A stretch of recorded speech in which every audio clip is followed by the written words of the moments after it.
అవును సార్, ఇప్పుడు మీలాంటి వాళ్ళు సినిమా పరిశ్రమని పరిత్యజించి అస్త్ర సన్యాసం చేసి మీరు వేరే కార్యక్రమాల్లోకి వెళ్ళిపోయారు.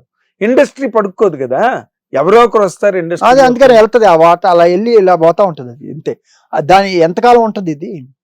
అవును, ఇప్పుడు వాళ్ళు కూడా according to the market expansion వీటిలో పాన్ ఇండియా రావడం, బాహుబలితో పాన్ ఇండియా రావడం, దాంతో వేలం వేరు కొంతవరకు మీరు ఇందాక చెప్పినట్టు 200 కోట్లు. సో దానికి ఏం కథ రాయాలి, వాళ్ళు కథ రాసుకుని బడ్జెట్ అంటే అవును, అది లేదు. ఇది ఏంటంటే బడ్జెట్ బట్టి కథ రాసుకునే ఒక వేలం వేరు ప్రారంభమైంది అనుకోండి. బట్ పుష్ప అనే సినిమా ఆయనకి వాళ్ళు అలా చేద్దాం అనుకున్నారు, అంత గ్రాండ్ లెవెల్లో చేద్దాం అనుకున్నారు, దానికి ఖర్చులు అయ్యి దానికి అంతకంత కలెక్ట్ చేసింది ఆ సినిమా. వాళ్ళు ఒక పెరాడైమ్లో వెళ్తున్నారు మైత్రి వాళ్ళు. ఇప్పుడు అదే దిల్ రాజు గారు పక్కన గేమ్ చేంజర్ చేశారు హైయెస్ట్ డైమెన్షన్ లో, వేరే middle class middle order dimension లో సంక్రాంతి. నేను చెప్పిన దాంట్లోనే ఆన్సర్ ఉంది, మీరు ఇందాక అడిగారు. అంటే నేను అదే ఇప్పుడు నేను ఉదాహరణ చెప్పాను అనుకోండి, ఒకరు కరెక్ట్ అని చెప్తే రెండో రాంగ్ అవుతుంది. అదే ఉంటుందండి, ఇక్కడే 2 ఆన్సర్స్ ఉంటాయి. మీరు బాగా మీరు అర్థం చేసుకుంటే, మీరు చెప్పిన దిల్ రాజు గారిది ఇటు పుష్పది తీసుకుంటే మీకు రెండిటికి ఆన్సర్ ఆడే ఉంది. నేను బడ్జెట్ కథ రాయబడింది, కథకి బడ్జెట్ ఒక హీరో ఒక ప్యాషన్ అతనితో చెయ్యాలనే ఒక దీంట్లో ఒక పెద్ద ప్రొడ్యూసర్ వెళ్ళాడు.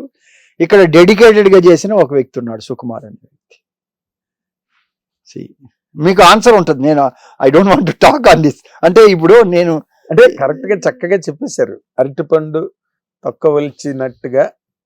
అది అర్థం చేసుకున్న వాళ్ళకి అర్థం అవుతుంది. ఎందుకు అర్థం కాదు, అంత మంచి తెలుగులో చెప్తా. ఇప్పుడు నేను వచ్చి ఒకరిని క్రిటిసైజ్ చేయడానికి రాలేదు. నేను కాదు కదా, మనం మంచి చెడు మాట్లాడుకుంటున్నాం సార్, అందులో విమర్శలు ఏమున్నాయి? విమర్శలు ఏం లేవు కదా. అంటే మీ బాధ్యత అని అంటున్నా. నేను కనపడితే నేను చెప్తా, నాకు ఎవరికైనా 1-to-1 లో చెప్తా, ఇది కరెక్ట్ కాదు, మీరు ఆలోచించండి. వింటారా సార్? వినపోవచ్చు, వాళ్ళ కర్మ. వినే పరిస్థితిలో లేదు. ఎవరు నష్టపోతారు? అంటే మీకు తెలీదా, దిల్ రాజు గారికి చాలా మంది దిల్ రాజు గారు ఈ సినిమా చేసేటప్పుడు వద్దని చెప్పారు. వద్దు, నష్టపోతారు మీరు. అసలు మీకు ఎక్కడ అవుట్డేట్ అయిపోయింది చాలా మంది నేను విన్నాను. వినడం కాదు, పత్రిక డైరెక్ట్ గా ఇంటర్వ్యూలో చెప్పారు కొంతమంది. చెప్పారు ఇది సినిమా పోతుంది చాలా, ఇది మొత్తం ఎవరో చెప్పకూడదా మహానుభావుడు, అందరూ ఇండస్ట్రీ వెళ్ళి అందరూ సంప్రదిస్తారా? లేదు, అక్కర్లేదు అని చెప్తున్నా. అంటే నేను అనేది సార్ ఒక స్టేజ్ వెళ్ళిపోయినాక అయిపోయింది సార్, మళ్ళీ వాళ్ళు పట్టుకొని ఇంకా నేను వాళ్ళతో పెద్ద శంకర్ గారితో తీయాలి, ఆయనే తీయాలి, ఆయన అంటే అనిపించేది. నువ్వు సినిమాలు తీసిన వ్యక్తివి ఒక ఇండస్ట్రీలో, నీకు తెలీదా? ఆ భ్రమలో పడిపోతాం. అదే Ram Charan Shankar combination, Thaman music sir, young లో అన్ని వస్తాయి సార్. ఒక స్టేజ్ వెళ్ళిపోయి పీక్ వెళ్ళాక ఆడ ఉండవు సార్, ఏముండదు సార్. అది డెడికేటెడ్ దాని మీద ఉన్నాడు. మీరు ఇందాక చెప్పినట్టుగా చెప్పాడు కదా, అవును, పీక్ లోకి వెళ్ళిపోతే ఇంకా పీకిందే పీకుతుంటే పీక్ కాదు సార్. ఒక పైకి వెళ్ళినాక నేనైతే సార్ నేను తప్పట్ను. మనిషికి అసలు ఎంత కావాలి డబ్బు? 140, ఇది ఇర్రెలవెంట్ మ్యాటర్ కాదు, ప్రతిదీ రిలవెంట్. ఇవాళ రేపు 143 crore పీపుల్ మన దేశ జనాభా. దేశ జనాభా 143 కోట్లలో రీసెంట్ గా 2 days బ్యాక్ ఒక సర్వే వచ్చింది.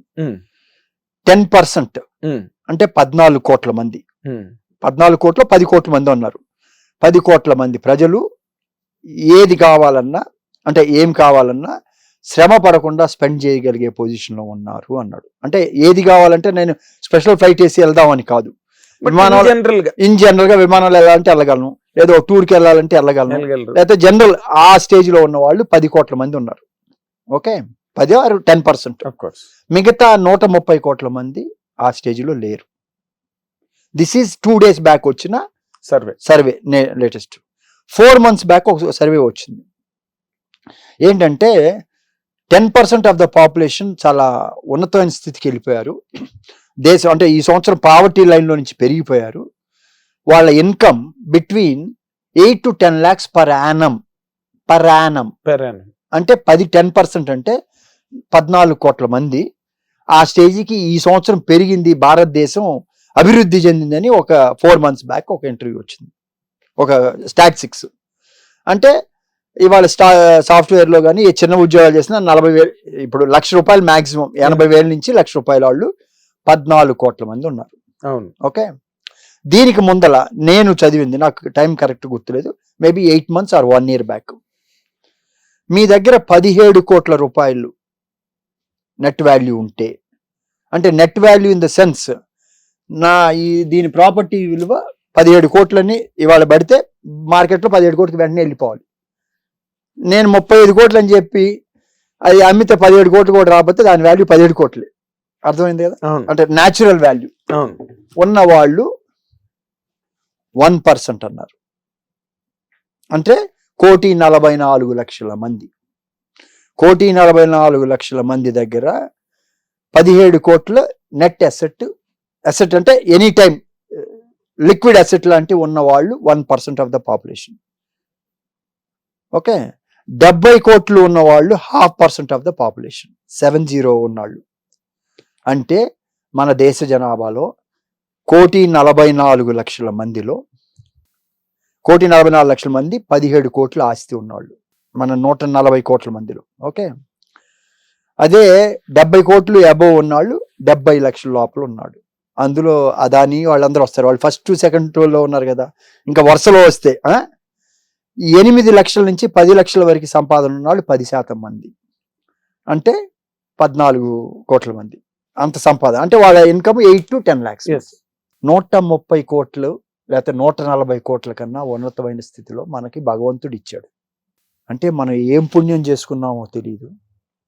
ఇంత స్టేజీ ఇచ్చేటప్పుడు మనం ఎంత హ్యాపీగా ఉండాలి. కరెక్ట్. కానీ నేను నా పై వాళ్ళ గురించి నేను ఆలోచన చేస్తే నాకు అన్హ్యాపీ. నేను నాకన్నా కింద ఉన్న 130 కోట్ల మందిని చూస్తే వెరీ హ్యాపీ. ఇది ఆలోచించేది ఒక మనసే. అటైనా ఆలోచించవచ్చు, ఇటైనా. అంటే ఇలా పోయి అన్హ్యాపీగా ఉండమంటావా, ఇలా పోయి హ్యాపీగా ఉండమంటావా, ఇలా వెళ్ళి హ్యాపీగా ఉండమని అది నువ్వు డెసిషన్ తీసుకోవాలి. ఇప్పుడు ఇవాళ సో కాల్డ్ హీరోస్ అన్నారు మనం, పెద్ద పెద్ద వాళ్ళు ఎంత కష్టపడి వాళ్ళు పైకి వచ్చారు. అవును, ప్రతి ఒక్కరు వాళ్ళ బిగినింగ్ డేస్ లో చూసుకుంటే ఎన్ని 100,000 రెట్లు ఉన్నారు. అసలు ఉన్నారు కదా. ఇప్పుడు మీ థింకింగ్ ఎలా ఉండాలి? డబ్బు అనేది ప్రయారిటీ కాదు నా లెక్కలో. ఆ పొజిషన్ ఉంటే డబ్బుని గురించి చూడక్కర్లా. మనకి భగవంతుడు, మనకి ఇండస్ట్రీ ఇంత గుర్తింపు తెచ్చింది, దీనికి మన పేరు రావడానికి ఈ ఇండస్ట్రీకి ఏం మంచి చేయాలి అని ఆలోచించుకోవాలి. మనం give back to the society. పాత రోజుల్లో ఏమి ఆపర్చునిటీస్ లేవు. పెద్ద పెద్ద వాళ్ళు ఇప్పుడే చెప్పారు ఇందాక వెళ్ళినప్పుడు, 1,500 ఎకరాలు గన్నవరం ఎయిర్పోర్ట్ కి ఆమె ఇచ్చింది, వాళ్ళ ఫాదర్. గన్నవరం ఎయిర్పోర్ట్ మహారాజు ఇచ్చారు 1,500 ఎకరాలు.